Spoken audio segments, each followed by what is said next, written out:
I was just a young kid when this supposed to be rapture ay kanila pong inilathala. You know what? Kanila pong isinabit, ipinaskil sa buong kamay nilaan.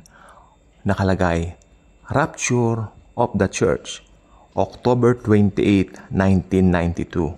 To be exact, yan po ngayon ay magte-32 years ago na po. Nangyari ba? Hindi po. Ano po ang nangyari po dito? Gusto ko po silipin po natin yung mga bagay-bagay dito. Sabi po ng daddy ko, nung nakita niya yon, syempre bilang Bible-believing Christian, ang daddy ko, sabi niya, walang nakakaalam niyan, ganon-ganon. Pero yung mga walang alam sa Bible, sorry for the term, yung mga walang alam sa Bible, na nakita nila yon, one time, dito po sa may bandang Tolentino Street yata, somewhere doon, may nakasabit doon eh. Sa Picam pa yata, yung parang may doon sa may wall, diyan sa may Espanya Boulevard, may nakasabit din. Ang dami kasi noon. In fact, itong Ramon Magsaysay po, punong-puno yan eh. Then, walang nakakaalam yan. Tapos yung mga walang alam sa Bible, baka totoo nga. May gusto po akong silipin ninyo rito. Hindi nila alam ang Bible, pero sasabihin nila, baka totoo nga. It means, naniwala sila. Dahil, wala po akong makita sa internet na gano'n na picture. Pinakita ng daddy ko sa akin dati. Hindi ko na makano pero nagbaka sakali ako, wala na po. At ang dami raw pong natakot noon. Ang daming natakot. At in fact, yung maliliit na bata, pinagkukwentuhan daw nila yan. Pinag-uusapan nila. Meron pa raw isang bata na nagsabi, hala, nabasa namin sa Bible, rapture na nga, October 28, 1992. Narinig daw yun ng isang pinsan ko. Uncle, kanya sa daddy ko, rapture na raw sa October 28, 1992. Uncle, basahin mo yung Bible. Nandun daw yung date. Nakita raw ng mama niya yung date, October 28, 1992. Walang date, kanang daddy ko. Ano makikita natin dito? Yung hindi nagbabasa, madaling magoyo. Kung nagbabasa ka, hindi ka maliligaw. Pero alam niyo po ba, talagang maraming natakot yan. October 28, 1992. At doon daw sa poster, parang may nakalagay, Jesus is coming. Rapture, October 28, 1992. At yung mga, siguro, during that time, mura lang ang paprint, pero ang lalaki raw ng poster. Iba pa yung nandito sa Cubao. Sabi ng daddy ko, meron din doon sa kanilang nakasabit sa may Makati. As in talagang buong Pilipinas daw, pinuno yan. Anong gusto kong makita po natin dito? Pag nakakita ka agad ng doom and gloom, ibig sabihin, mga nakakatakot na may patungkol sa Diyos o sa Panginoong Hesukristo, matatakot ang tao eh. Kasi unang-una, meron silang guilt of sin. Amen? And if that guilt of sin ay talagang alam nilang taglay nila, hindi nila alam din kung paano yung paraan ng kaligtasan. Ang ginawa nila, pinag-uusapan nila, tulad ng bata na sinasabi ko. Yung batang yun, si Kuya, nakalimutan ko yung name niya, pero ngayon may edad na rin. Nakita ng mami ko yan. Sabi niya sa pinsan ko, nakita ng mami ko yan sa Bible, October 28, 1992. Nagmamadali yung pinsan ko, Uncle, guys, daddy ko, magugunaw ng mundo sa October 28. Umiiyak daw. Kasi, nakita raw ng mami niya, nagbasa raw sila ng Bible. Saan? Iharap mo rito yung nanay niya. Kanyang ganoon. Basta nabasa raw po nila, October 28, 1992. Yung date nakalagay. Nakalagay daw yung date, kaya natatakot nga ako. Hindi totoo yun. Kanya. Ang Biblia, kanang daddy ko, pare-pareho lang yan. Iba-iba lang ang salin, pero yung content o yung laman nito, parehas lang. Walang nakakaalam. Ayun ang nakalagay sa Bible. Ito naman pong gusto kong sabihin sa inyo. Tayo mga nagtuturo ng eschatology, marami pong kumokontra dito sa ating ministry. In fact, kanina may mga comments po na not so good, pero hayaan ko na lang po. Kasi iba yung paniwala nila. Sabi nila yung 144 lang daw. Yung 144 na yan, mga kaibigan, mga kapatid, yan po ay mga Hudyo. Amen? Hindi po tayo yan. Kaya please lang, huwag kayong mangarap na Hudyo kayo. Mga Hudyo matatangos ang ilong. Period. Gusto kong sabihin po sa inyo, mga ganyang usapin po talaga, ito ay kumukuha ng hatak sa mga tao.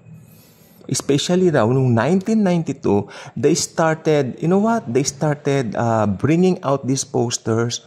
Sabi ng daddy ko, I think July. Kasi sabi niya, natatandaan niya dati, meron siyang pinuntahan sa may Cubao. Doon daw niya unang nakita yun. Doon daw niya unang nakita yun sa Cubao. At pinununan nila ang buong Metro Manila at later on buong Pilipinas.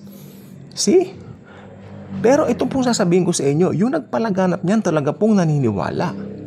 Naniniwala sila na yun nga po ang mangyayari. Ano ang tawag natin ngayon dyan? That is 100% failed prophecy. At ngayon, pag yang nag-prophesy niyan, pinaniwalaan nyo pa, ewan ko na lang po sa inyo. I was a young kid din, wala akong alam, bata pa po tayo noon. Pero nakita ko, parang natatandaan ko as a young kid, yung mga tao talagang they always love to talk about it, rapture. Kaya ako maski bata pa lang may idea na ako. Ano yung term na rapture? Not until I found out na ito pala ay may kinalaman sa pagdagit ng Panginoon sa mga believers, which is good. Ngayon, I'm here sharing the good news, sharing my eschatology, I mean the right view of eschatology. Sana naman po, imbis na kung ano nung sabihin nyo, i-consider ninyo. Ang masama lang po kasi, kaya itong October 28 nga, na 1992, na supposed to be rapture daw. Ang masama, pinangalanan agad nila yung date. Akalain nyo, mga walang alam sa Biblia. Nakita ng nanay ko, October 28. Tapos, it endanger. Mag-uusap yung dalawang walang alam sa Bible ng mga unbelievers. Baka totoo na nga. Kasi pag unbeliever ka nga, wala kang seed of the Holy Spirit within you. But if you have the seed of the Holy Spirit, which is makukuha mo lang pag naborn again ka, nakakilala ka kay Lord Jesus, alam mong sagutin. Tingnan daddy ko, wala nakakaalam. Tama po, hindi po ba? Pero mangyayari yan. Wala nga lang nakakaalam. Pero, kung yung, anong sabi ko? October 28, 1992. Today, ano po tayo? Today is 2024. Yan po ay 32 years ago. Magte-32 years ago na po yan sa October 28. Yung failed prophecy na yan. Ngayon, itong gusto ko pong sabihin sa inyo. Kung noon, may ganyan po, mas lalo po ngayon. Ang dami po ngayon. Naka-social media na tayo ngayon. Diba? Ang dami po niyan. Kaya lang, kayong mga nakikinig, nanonood, timpangin po ninyo, ano ba talaga yung may sense? And I believe ito, hindi ko po pinagmamalaki yung mga pinag-aralan ko. Marami po akong Bible school din na napanggalingan. At syempre, sa Bible school, tinuturo po ang eschatology ng maayos. Hindi ito tinuturo ng parang, sige lang, sige. No, not like that. Iba po yung personal study natin na ginawa sa mga sarili natin. Kaya, ang mga sineshare ko po sa inyo, natutunan ko po yan sa awat biyaya na rin ng Panginoong Hesukristo.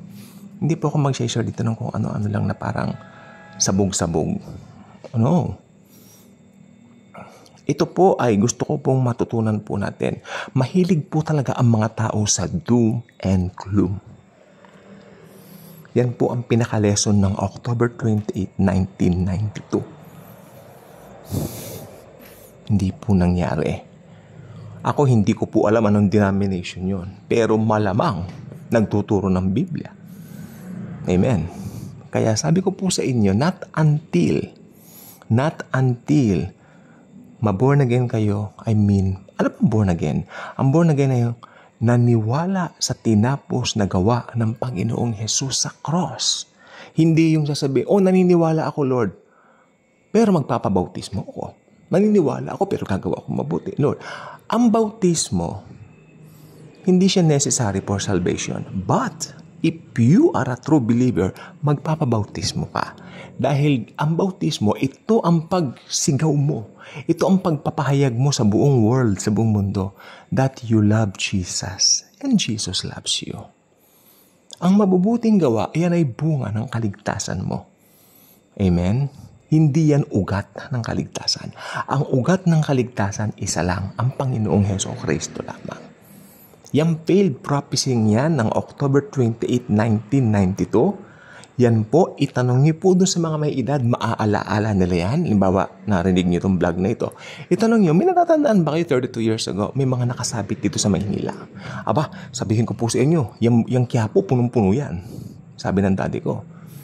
Especially daw yung sa Cubao. Hindi makakalimutan yun. Tinadtad nila yung tabi ng Araneta Coliseum. Ng mga picture ng Jesus is Coming, Rapture, October 28, 1992. Again, that's a failed prophecy. Wala akong binanggit na date. May sinabi lang ako, sabi ni Tony Evans, itong 2024, it could be. Ang source ni Tony Evans, yung mga pangyayari sa mundo. Pero wala siyang binanggit na date. Rapture imminent. Wala nakakaalam. Ganun pa rin, di ba?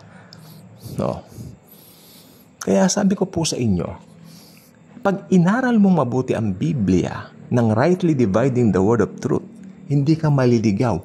Walang kaligaw-ligaw diyan. Dahil yan, lalabas yan, magkakaakma at magjajibe. Ibig sabihin po, sundo ang mga talata. Hindi mo pag-aaway-awayin ang mga talata. Match ang mga talata. Pero dapat, bago mo pag-aralan ng Biblia, ganun pa rin, mananalangin ka. Yun pong gusto kong sabihin po sa inyo. At kung may time kayo sa Bible School, may pera naman po kayo, enroll. Hindi po masama yan. Kaya sabi ko po sa inyo, yung nangyari nga yan ng October 28, 1992, ask your parents, o ask your lolo at lola.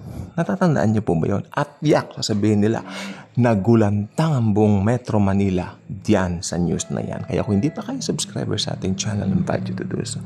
Click the notification bell, share this video, share Jesus and His love and His grace towards all mankind. Thank you, and Jesus truly loves us all. Okay? No giving dates pagdating po sa rapture. Because rapture is imminent. Rapture is anytime. Thank you, and Jesus truly loves us all.